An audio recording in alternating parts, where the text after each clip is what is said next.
গাইছ, আজি আপোনালোকৰ মাজলৈ লৈ আহিছোঁ এটি ছাগলী মাংস ৰেচিপি।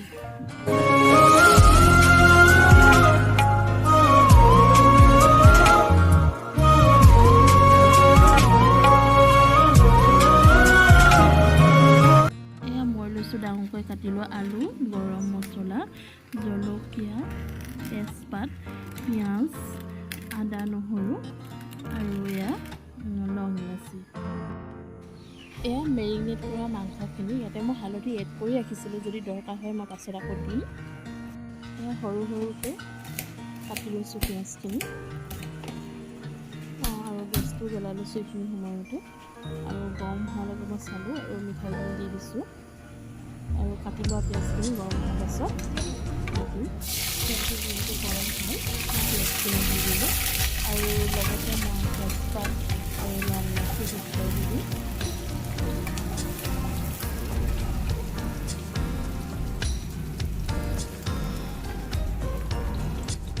এতিয়া মই মাংসখিনি দি দিছোঁ, যিহেতু মোৰ পিঁয়াজখিনি বজাৰ হৈ আছে।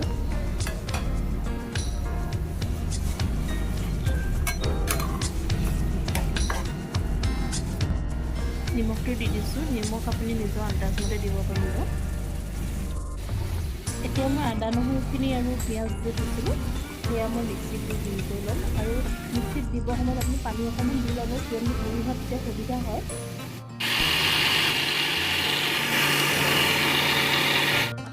এতিয়া মই গৰম মছলাখিনি এড কৰি দিছোঁ আৰু এয়া চাটনৰ গুড়ি কৰাখিনি হৈ গ'ল আৰু আলুখিনি সৈতে এড কৰি দিলোঁ।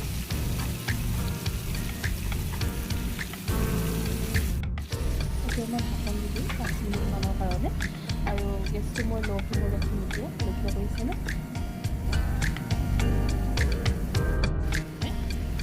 আদা নহৰু পিঁয়াজৰ যিটো পেষ্ট বনাইছিলোঁ যে এইটো মই এড কৰি দিছোঁ ইয়াতে।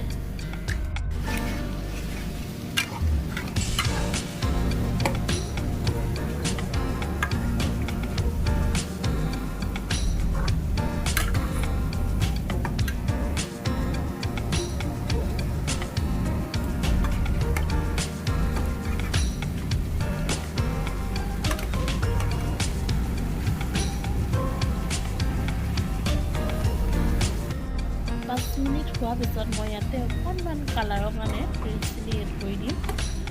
তেতিয়া অলপ কালাৰটো ধুনীয়া আহে, দেখিবলৈও ধুনীয়া লাগে।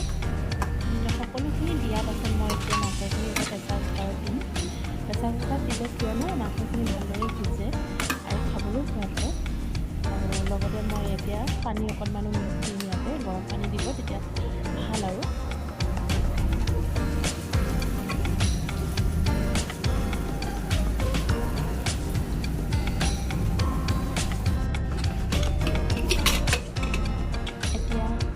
ঢাকনখন লগাই দিব আৰু প্ৰথম চিটি মৰালৈকে গেছৰ ফ্লেমটো অকণমান হাই কৰি ৰাখিব।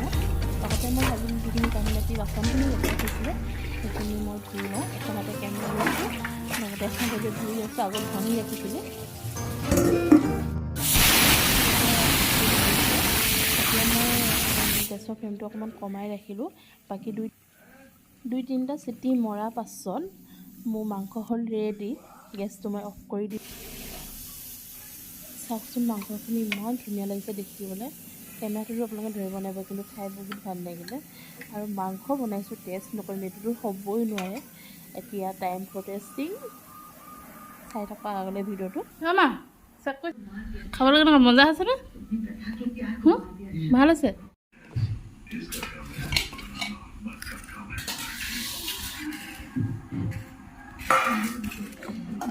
আজিলৈ ভিডিঅ'টো ইমানেই। কেনেকুৱা পালে জনাব। আপোনালোকেও ঘৰতে বনাই খাব। আৰু মই মাংস বনোৱাত ইমান পাকৈত নহয়, মায়েহে বনায়। বেলেগ মাংস বনাওঁ, কিন্তু খাচী মাংস খুব কম বনাওঁ আৰু দাদাই বনায়। দাদা যদি আহে আপোনালোকক বনাবলৈ তাক বনাব দিম আৰু আপোনালোকক দেখুৱাম। ঠিক আছে, আজিলৈ বিদায়। ভিডিঅ'টো যদি ভাল পালে লাইক কৰিব, শ্বেয়াৰ কৰিব, কমেণ্ট কৰিব, ছাবস্ক্ৰাইব কৰিব নাপাহৰিব।